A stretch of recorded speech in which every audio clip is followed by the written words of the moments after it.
Hey everyone, it's Nicole. So this video, as you can tell from the title, is about my 3 top reasons for wanting to do a Whole30 reset. So, sorry the lighting's a little bit different. We're just gonna talk about the flaws first. It's kind of overcast outside, even though I'm squinting. The sun is coming through the window right now, but it might change a little bit as I'm going through this video. So I'm going to try to do this really quickly before we lose this bit of sunlight. Okay, so today I'm going to talk about my 3 reasons for needing to do this reset that I'm going to do. I'm thinking about actually starting it a little bit earlier than I had originally intended. I was going to do 3 weeks in November, the first 3 weeks in November, starting November 1st. We have some events and stuff going on this weekend, and I didn't want to have to worry about eating, like bringing my own food to those events and just different things. So, but that being said, those events will be over by Saturday evening, and so I could potentially start my reset on Sunday, this coming Sunday. So I'm thinking about it. We'll see. We'll kind of see how things play out this week and what's going on, basically. So let's just jump right into it. So number 1 is sugar. Okay, so I have a serious problem with sugar. I always have.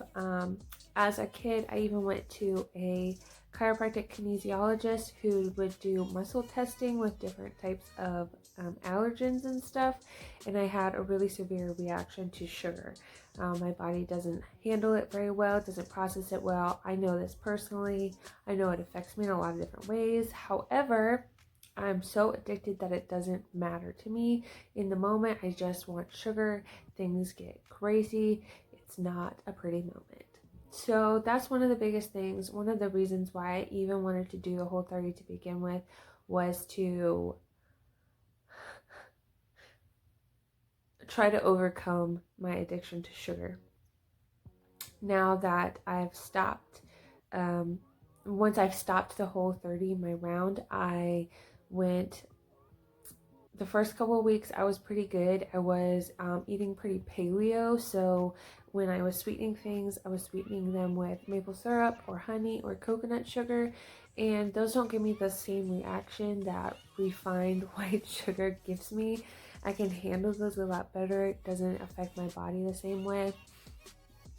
But I just let myself go right back into those really bad habits of eating things because they taste good, because I crave them, because I don't have enough self-control, because I was too lazy to make a paleo version of whatever it was.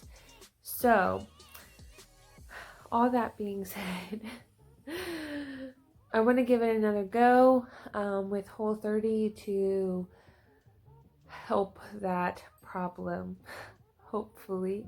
I know that ultimately I feel like I'm just going to have to completely cut it out of my life,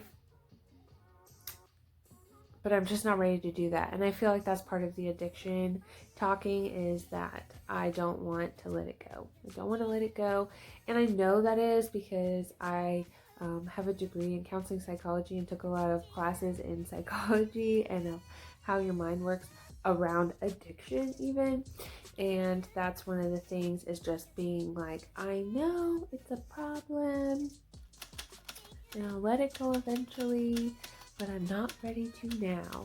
That's very much a sign of addiction. Sorry, I just play with my hair all the time. I don't know. It's usually up in a bun, and so whenever it's down, I just don't know what to do with myself. Okay, so that's number 1, is my sugar addiction. If we're being real, I have a serious issue. That's really why I can't lose weight, is because I eat too many things with sugar in them. And it's not like I just eat 1 serving of those things. There are some things that I can do that. I know they're not triggering things for me to then go completely ham on it. But there are a lot of things that I allow myself to eat. I even purposefully purchase at the grocery store. It's bad. It's not good. It's not a healthy way to live your life, and I know that. Anyway, so that's number one. Okay, so number two is for just my overall relationship with food. I have for a lot of years used food as a comfort. I feel like that's very common. Not that that makes it right. I use it as comfort. I use it as a way to celebrate, a way to comfort myself when I'm sad, a way to have something to do when I'm bored, a way to spend time with my family. And, you know, connecting with people over food isn't inherently wrong, in my opinion. However, if you don't even care about the people there and you just care about the food. So number two is just my relationship with food. I want to become a person who eats to live instead of lives to eat, and it's going to take time and effort for me to get there.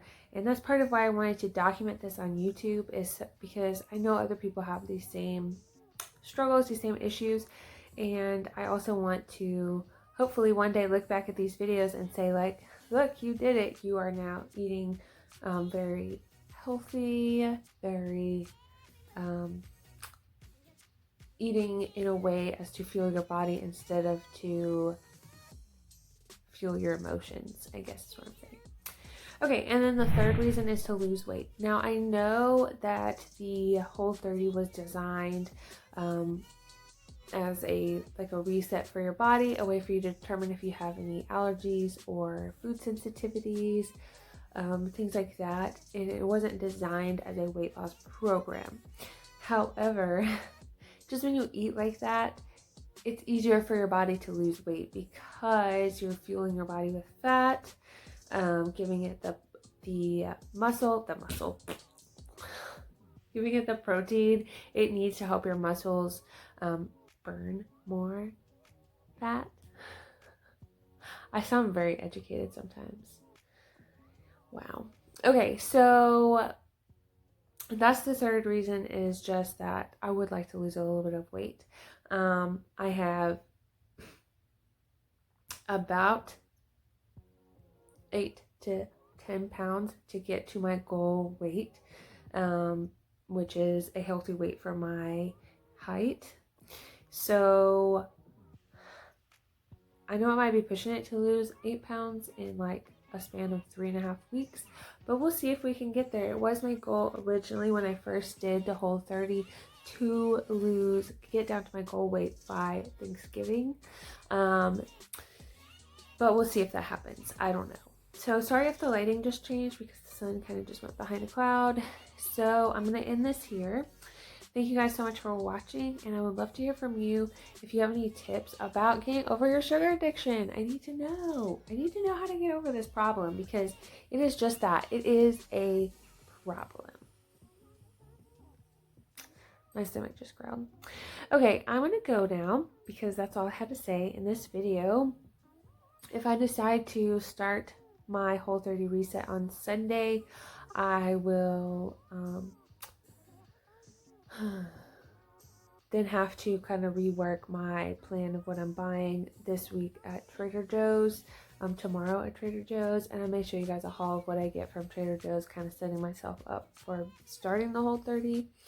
But we'll see how that goes. So with that being said, I'll see you guys in the next video, and I hope you guys have an awesome afternoon/evening. Bye!